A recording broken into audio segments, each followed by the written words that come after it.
good spot right now. He's got really good mats. They have peppers for rotate. I mean, they're set up for an end game. They could get, of course, a little more center, so that way they almost claim the next circle. But they're probably not going to risk it because, I mean, they have such an easy rotation out. Why risk going out of your 1x1 to go set up somewhere more center when you could get shot and fought and then end up getting eliminated?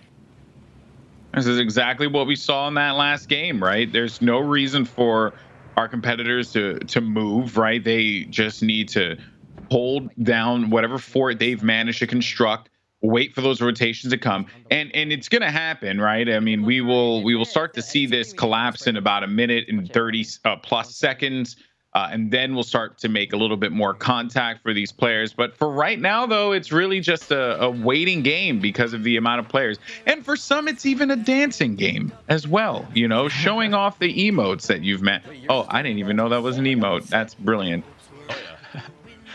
Yeah, and we see Colazo here as well. Kind of the same idea, just trying to make sure that he's set up. And actually, you'll notice players sometimes will just start peeking from their cones to kind of see who's around. And they kind of start simulating, okay, if zone pulls west, do I rotate right away or do I wait? Yeah. If zone pulls north, do I do this? Do I wait for the team in front of me? It's kind of like a game of chess. You kind of got to weigh out your options. And if we see NickEh30’s, for example, looking around and not just kind of sitting there to kind of better himself for the next zone.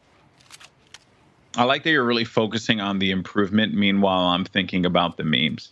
You know, I'm thinking about the war drums that was that Colazo and you know that they were playing with, but we'll see. Speaking of the memes, fighting him in the butt though.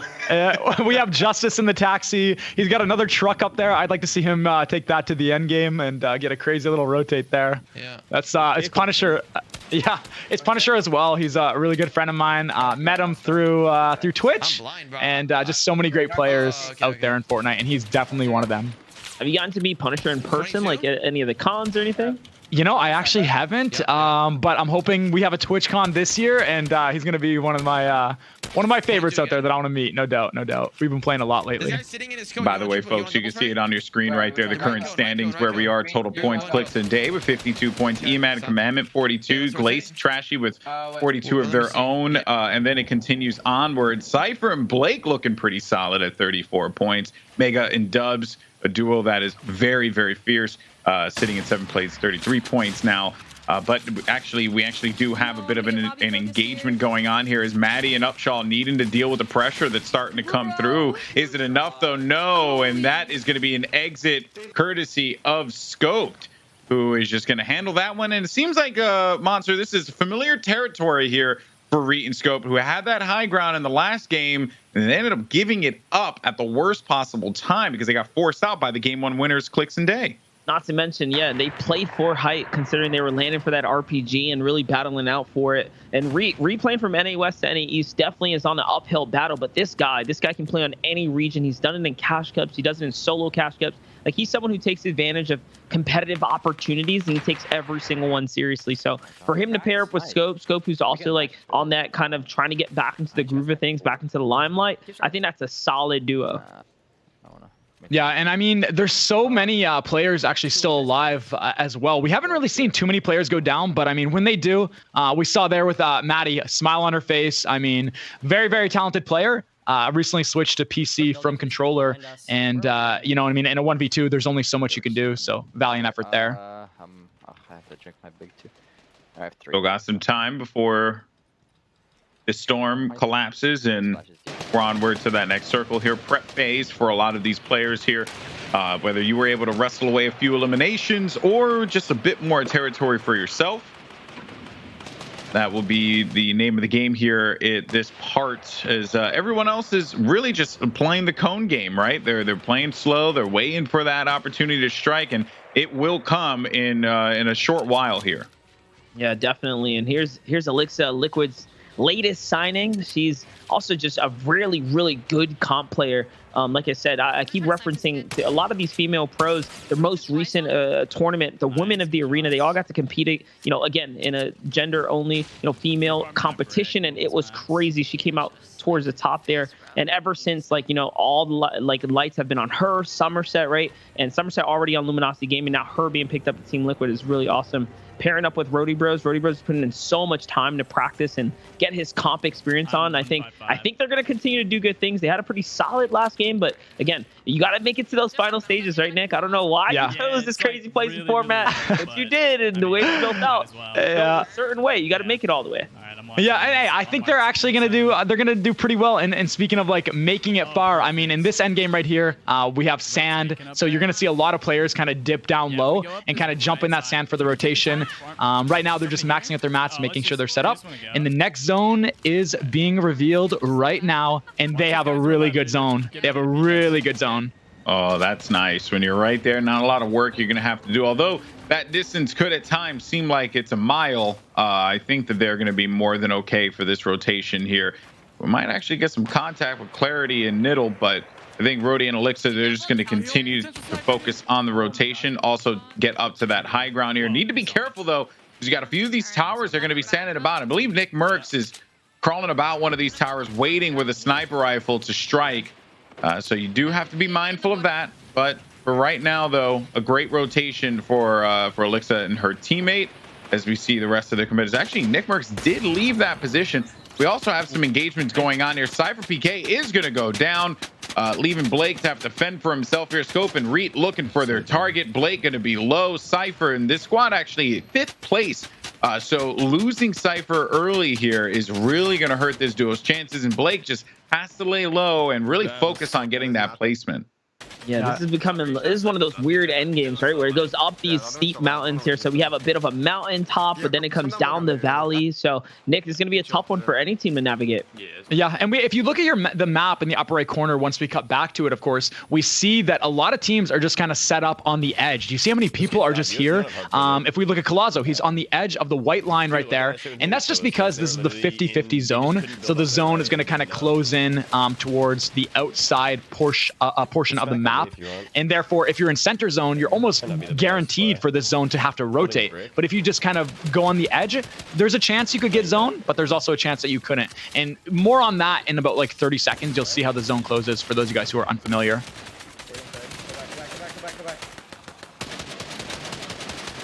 The call to disengage from this.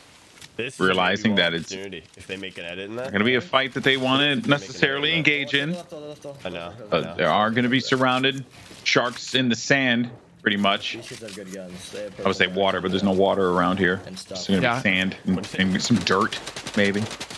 And Colazo goes up in his cone to kind of scout out what's around him, because next zone is just about to be revealed, and they're going to either have to rotate or they're going to see if they have height to build up. But they most likely don't have height, so they'll just kind of play it out and kind of see what's around them.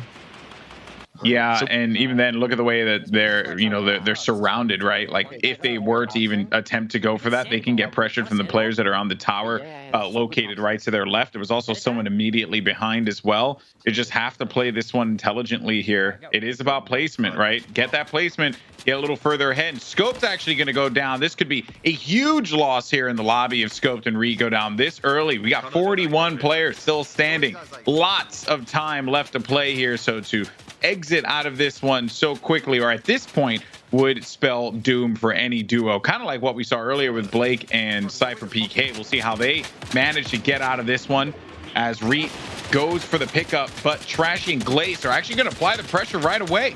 Reet going to try and counter this with pressure of his own. Get to that high ground here. Then we switch over to Dubs and Mega's perspective, but back over to Reet. This is going to be the fight you want to pay attention to now, people. You got a few minis to pop, as well as some chug splashes. Give himself a little bit of an advantage health-wise here. Also has those explodes. Could spell doom and destruction for the team that's going to be located down low, Nick. And so far, this is looking pretty good here for Reed. He's applying that pressure, but is it going to be enough? Oh, no! He gets shot from the side as well. The thing is, if they take too long with this fight, they're going to get held. They're not in zone right now. If you look at the map, they have to rotate so far, and teams have already set up right now. So if they don't play this right and use old builds to rotate, and they're doing fresh builds, they're going to get lobby focused, and people are going to see that, and they know that that's a free kill. So Reed has to play this super smart and definitely not go for height here as a solo. It's going to be interesting how he rotates, and he might actually get it.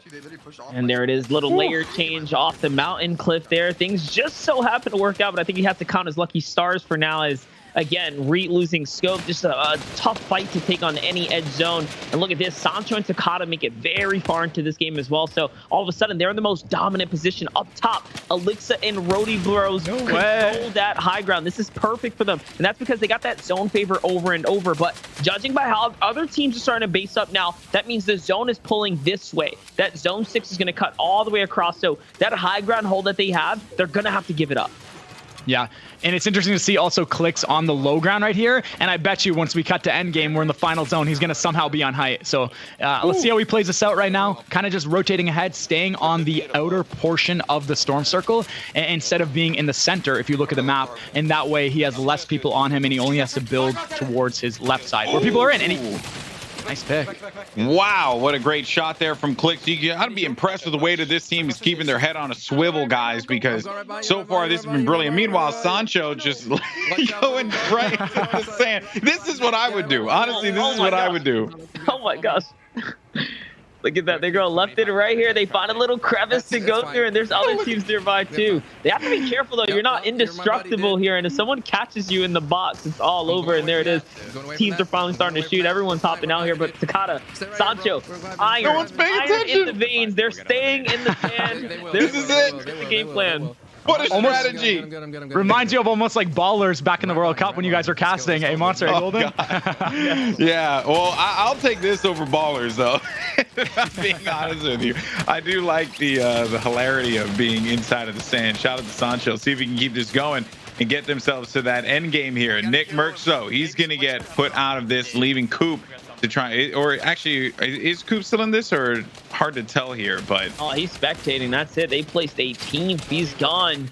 On the other side, though, Hippie Habitat still fighting for GB. See if they can keep this going now. Got 26 players remaining, quite a few duos left standing. Hippie Habitat and his duo going to be in 8th place, or sorry, with 8 points, 29th place. So this could be a big game for them. We saw an early exit from Hippie Habitat in game 1, trying to rectify that one here with some building down in the mid. They have no more mats to work with, though. He's going to actually push his fight, get in front of someone, and that was Zayt who goes down. Oh, but the immediate answer back there to knock out Hippie Habitat, putting him on that life preserver in the water. Goodbye, my friend. We'll see, though, if Styx can pull this one off. Okus is going to be up in the high ground here, along with Ronaldo. This is, again, another dynamic duo that continues to get control. Look at the pistol play. I love it. As a Halo fan, seeing a pistol play like that is something that brings a smile to my face. And that's one of those things when you take those gun duels, when you stand out in the open, anything can happen. And just like that, he does end up winning the fight. But Okis seems like he is down, so it's up to Ronaldo to truly clutch this. He tries to pull his teammate up and catch him with the harpoon. It's not going to be enough. And that's going to be lost material as well. So, again, Ronaldo doesn't have mats to really work with. He has to pick up the siphon loot off his down teammate. He gets a little bit of it. It's going to be enough to get down here safely, but it's going to be close now. No one is safe here, Nick. And it's so quick that people get eliminated when they're on the low ground with a river zone. You almost just don't want to be on there, but if you have no mats, there's nothing much you can do. So Ronaldo on the high ground here, just pressuring, trying to force these teams down so they can fight, but there's not much also you can do when you're just a solo up there. And if this team recognizes that, which they will look up very soon and understand that, they're going to take height or they're going to pressure back and kind of bring them down and win. Yeah, well, that seems to be the game plan here as Bizzle looking to get that high control, does manage to secure that one. One player is going to go down. His teammate Scrubby's going to go low to engage in that fight here. And this is looking fantastic. Last player left alive. You got Bizzle and Scrubby. They're going to pick it up. Game 2, victory royale for Scrubby and Bizzle. That's a big victory right there as well. Remember, this displacement base all the way. So for a team that was in 25th place here, Nick, all the way to hop up to Victory Royale, that's going to propel them up and put them in that conversation. It's so amazing to see like top tier pros play Fortnite, because exactly what you're thinking, that's exactly what they do. They just know under all the pressure of paying attention to their mats, paying attention to the zone, paying attention to their loadout, they just know that, okay, high ground's important. We're going to look up, and they realized that it was only one person on height, which was Ronaldo, and they capitalized on that. It's super hard in Ronaldo's scenario to kind of stay up there and not make that known. Yeah, really well done. And, you know, I have to say, like, that was... it was good to see players like, for example, Hippie Habitat trying to keep himself going as far into the game as possible to be able to pick up those placement points.